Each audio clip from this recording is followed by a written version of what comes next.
Kaixo, ongietorriak terrazeoaren azken saiora ikusi dezakezuenez, uda joaten ari da, eta berarekin batera, saioa ere joango da. Eta amaitzeko, gaur badaukagu beste gonbidatu berezi bat, dela Txani Rodríguez. Txanik duela gutxi argitaratu du liburua, baina horrek ez dio eragotzi oporrak hartzea, ezta? Ez, oporrak hartu ditut, kaixo. Eta, orokorrean jendearen oporrak ez ditugu ona ekartzen, baina, agian zure kasuan merezi du oporrak apur bat ekartzea honetara, ze identitatearekin ere badauka nolabaiteko harremana, ezta? Bai, badu. Ni urtero legez joaten naiz Andaluziara, Malagako herrizka batera, Malaga eta Kadiz tarteko mugan dagoen herrizka batera. Han dauka ama etxe bat, eta hori da bere herria, eta nire aita Kadizeko aldekoa zen. Eta beti joan naiz horra, aurten ere bai, aurten agian pandemiarekin jende gehiago jodu herrietara, baina, hau da nik egiten dudan gauza bera.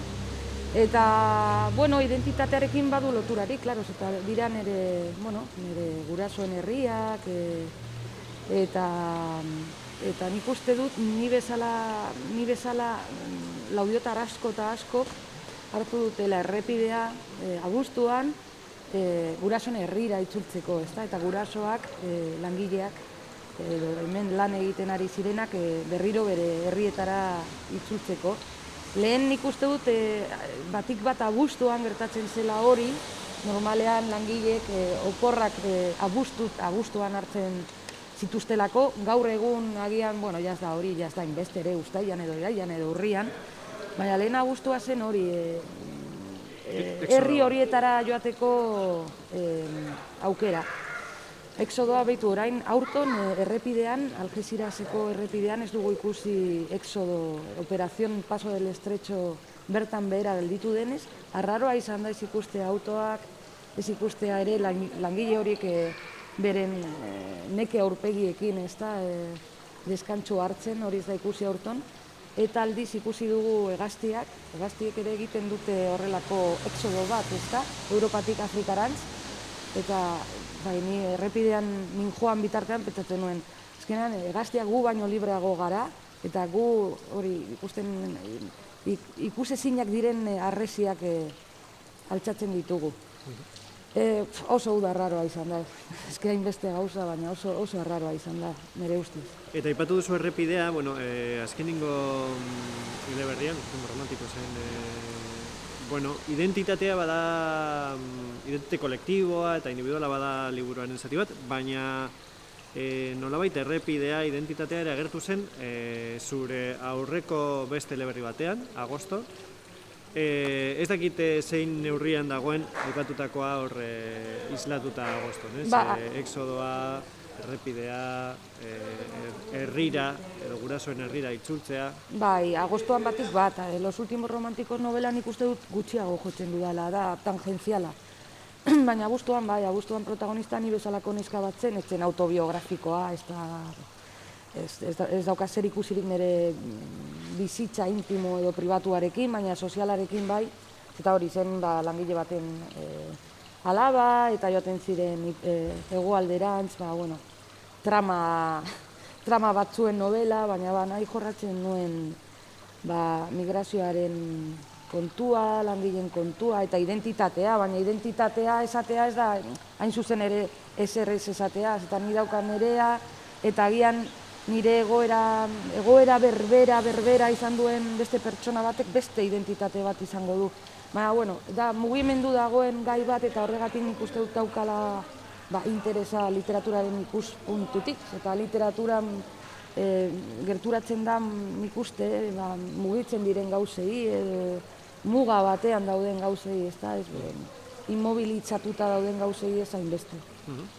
Eta, nolako izan da, uda zieran edo, hasi zineten Los Últimos Románticos nolabait zabaltzen, nahiz eta aurretik egon da imprimatuta. Nolako izan da oporren aurretik zabaltzea eta oporrak hartzea? Badakit nolabaiteko harremana eta feedbacka izan duzun, baina ahaztu duzu liburua, non egon da kokatuta zure oporretan liburua? Ba, ere oso gauza raroa izan da. Zube aipatu duzunez, atera zen ekainean, ekainean. Ni aldez aurretik banuen kutxa bat etxean liburuz beterik, eta ateratzear zegoen martxoaren 31an. Bueno, dakigunez, gertatu zana. Orduan, nigo nintzen kutxa horri begira, hilabete bi edo, eta liburuak antxe, eta pentsatzen nuen zein gauza txotxoloa den edo lerdoa den liburuak irakurle barik, ezta? Liburu bat irakurle bakar barik ez dauka zentzu handirik.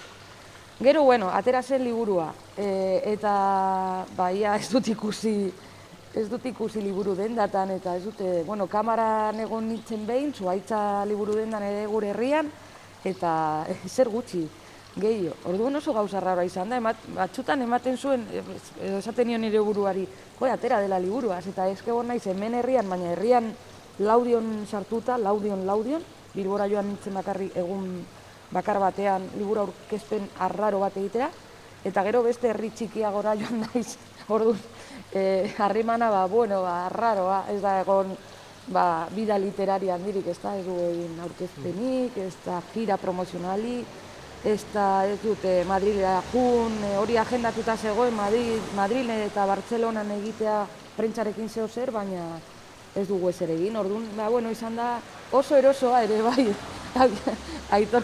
aitortu behar duz eta nahiko uzkurra naiz eta ondo datorki niri zentzu batean egoera, baina ere nahiko tristea.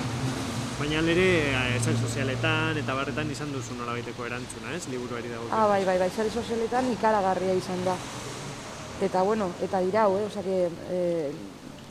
irakurle asko idazten dute, liburua gomendatzen, eta, bere iritzia ematen, eta hori izan da oso garrantzitsuan iritzez, eta azken finean izan da izan dudan feedback bakarra, ez dakit bakarra, baina garrantzitsuena duda barik.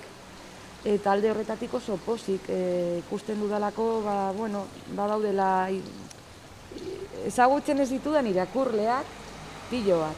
Eta hasten zarenean, agian animoa ere, beti dago nor edo nor, zugan sinesten duena, eta esaten dizu, jarraitu ze ondo, baina normalean ezagutzen dugu jende guztia, eta nik uste dut liburu honekin muga hori edo horma hori apurtu dudala, eta irakurleak ez diran ere liburuak baditu irakurleak ezain beste nik. Zanilak ez ditut ezagutzen, eta aldaketa hori nabaritu dut, eta uste dut hori oso garrantzitsua dela nire ibilbidean. Eta, uda ostean, badaukazu planen bat liburuari bizitza emateko, edo bazaude beste liburu batekin, eta uste duzu zaila izango dela promozionatzea egungo egoera. Oraindik gezurra badirudi ere, oraindik gelditzen dira elkarrizketak. Gero, irailaren 17an, joango naiz Madrilera Kultura Ministerioak antolatu duen gauza bat, liburu dendei bizitza pizka bat emoteko. Orduan dago, aldez aurretik joango naiz Cervantes konpainiara, liburu denda batera, Jose Obejerorekin, hitzaldi bat emotera. Baina, esaten dizut orain, baina nik ez dakit, ez dut uste... Dena alda daiteke, bai. Bai, oso ez dakit, ez dut oso argi ikusten. Eta, gero novela bat, oraindik egin behar du bere ibilbidea beste, modu normalean, salmentak eta hori, baina badaude ere beste gauza batzuk, mai gainean, oraindik ez da bukatu. Hori novela, baina niri gustatuko litzaidake beste gauza bat idazten jartzea. Hobeto nago idazten dudanean, baina, klaro, hobeto nago, baina topatu behar ditut gaiak, ez da hain erreza. Zeri buruz idaztea topatzea zaila da. Eta horretan nago, baina espero dut laster, eta eske baditu gogoa. Gogoa eta ideia bat, nola heltzen diodan. Ez dizugu sarkatuko ideia hori ateratzeko, baina bai galdetu nahi dizugu, Laudiori buruz. Egongo da Laudion aurkezpena, ze azkenean Los Últimos Románticos zen Laudio protagonistetako bat, ez Laudio bere izenarekin, baina bai, kontzeptu moduan, nola baita izateko. Aukera izango du Laudioko irakurleak zurekin partekatzeko irakurri duena edo eztabaidatzeko? Niri gustatuko litzaiake, bai. Zeo zer prestatu beharko dugu, ez dakit non, edo ni neu prestatu, argitaletxeari ere esango nioke, baina eske ez dut ikusten inoiz une aproposa, ez da? Orain aukera ona izango zen iraian buelta, baina ez dago... Girorik ez dago. Girorik ez, osasunaren atletik behintzat ez. Kalean egiteko, nik uste du kalean egin behar direla gauza gehiago. Zuek abizarete gauza kalean egiten, eta nik uste dut kalea irtenbide bat izan daitekela.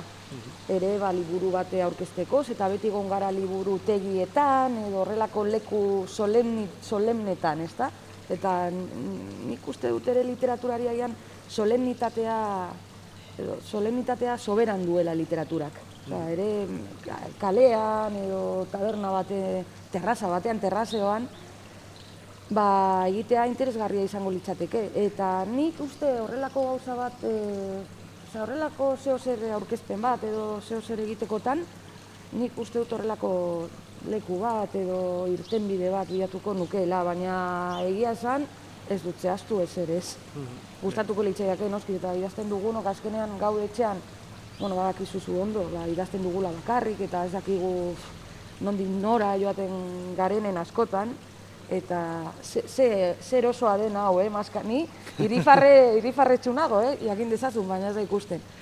Eskertzen dela gero, lan hori bakardadean egin ostean, eskertzen da asko, partekatzea, eta idazleok oso pertsona egolatra eta euskorra gara, eta oso ondo datorkigu... Input apur bat, ez? Input apur bat, bai. Oso ondo. Punk taldeek esaten duten moduan, agian kalean ikusiko gara berriro, ze badirudi bizitza kulturalera agian kalera bultzituko gaituela. Eta, gogoratu, Six Barralen argitaratu berri duela Txan Rodríguezek Los Últimos Románticos, oso liburu interesgarria, gehien bat laudio arraentzat, baina, eskualde osokoek irakurri dezakezu. Mil esker, Txani. Zuri. Laster arte.